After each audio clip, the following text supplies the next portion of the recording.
Mga kaparokya, bago natin umpisahan ang online viewership ng dalawang noontime program sa bansa, ang It's Showtime at ang 8 Bulaga, ngayong araw po ng Webes, March 26, 2026, ay pag-usapan po muna natin yung kumakalat na post ng isa sa legit Dabarkads na si Alan K. Masyado pong creepy ang tila babala ng Facebook page na ito na meron niya pong 302 followers. So hindi po biro mga kaparokya yung followers nito sapagkat kilala po ang nasabing Facebook page na ang ginagamit nga po ay pangalan ni Alan K. Pero kanina nga po sa Gimme 5 ay may clarification niya po si Alan K. with regarding nga po dito. Pero bago natin talakayan yan at bago natin umpisahan ang online viewership nila, ay humiling ako sa inyo na pakisubscribe ang aking YouTube channel.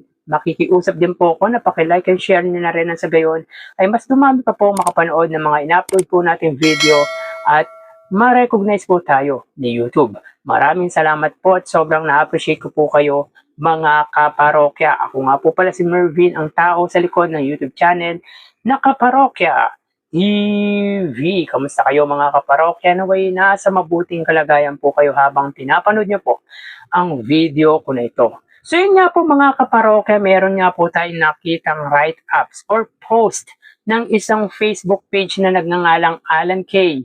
na meron nga pong 302,000 followers na kung saan mga kaparokya ay tila ang creepy ng message nito. Kumbaga mga kaparokya, may babala ito sa sambayan ng Filipino na kung saan tila meron niya pong hindi magandang mangyayari sa ating bayan or sa ating bansa. Sabi dito mga kaparokya, mag-stock kayo ng pagkain sa mga bata, mag-stock kayo ng maraming tubig at solar power station. Hindi natin alam kung ano ang mga mangyayari sa mga susunod na buwan.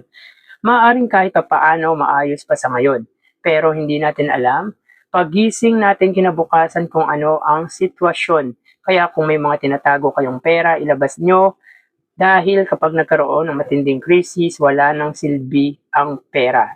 Pinakamahalaga, taimtim na panalangin. Well, mga kaparokya, medyo nakakatakot nga po kung iisipin ang mensaheng ito ng Facebook page named Alan K. Pero kanina nga po sa Gimme 5 ay may clarification niya po si Alan K. with regarding nga po dito na kung saan ayon sa kanya ay wala daw po siyang Facebook page. Kumbaga hindi daw po si Alan K.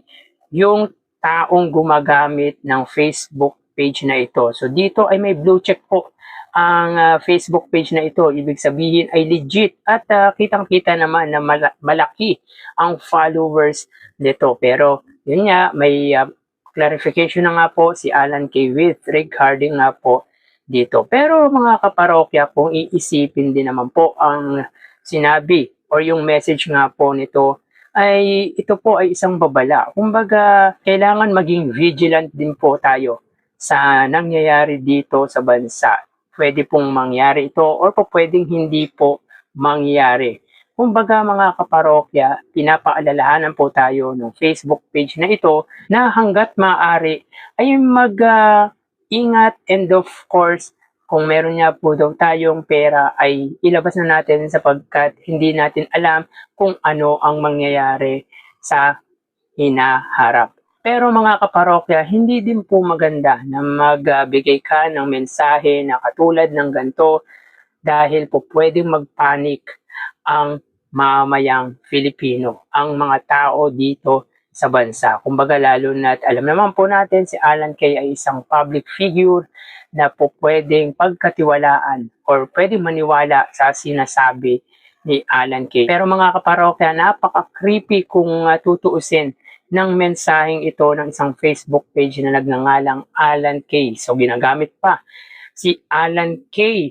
para makapanira. Kasi mga kaparokya, hindi din po maganda yung mensahe na sinabi dito ng Facebook page na Alan K. sapagkat nakakatakot nga po kung iisipin. Kaya kanina nga po sa Gimme 5 ay meron na nga pong clarification si Alan K. with regarding nga po dito at sabi niya ay hindi daw po siya ang gumagamit ng nasabing Facebook page.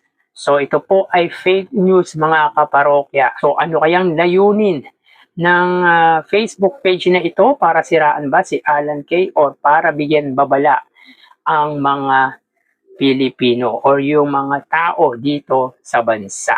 So tara ating alamin ang online viewership ng dalawang bigating noontime shows. Para sa Eat Bulaga under TVJ Facebook page na may 4 million followers at sa Eat Showtime naman po na may 19 million followers.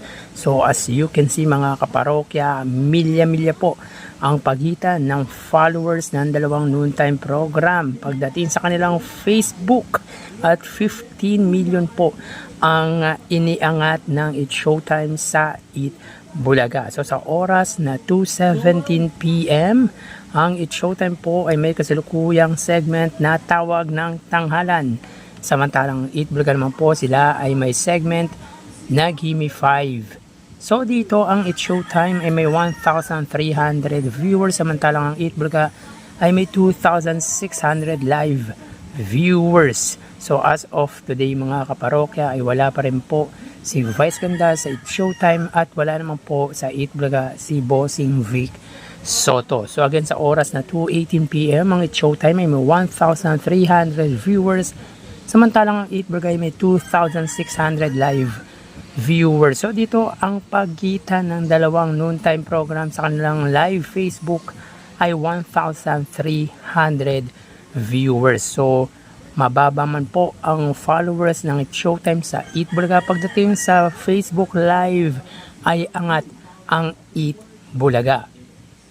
So magawi tayo sa TV Network YouTube channel ng dalawang noontime program para po sa It's Showtime under GMA Network YouTube channel na may 41 million subscribers.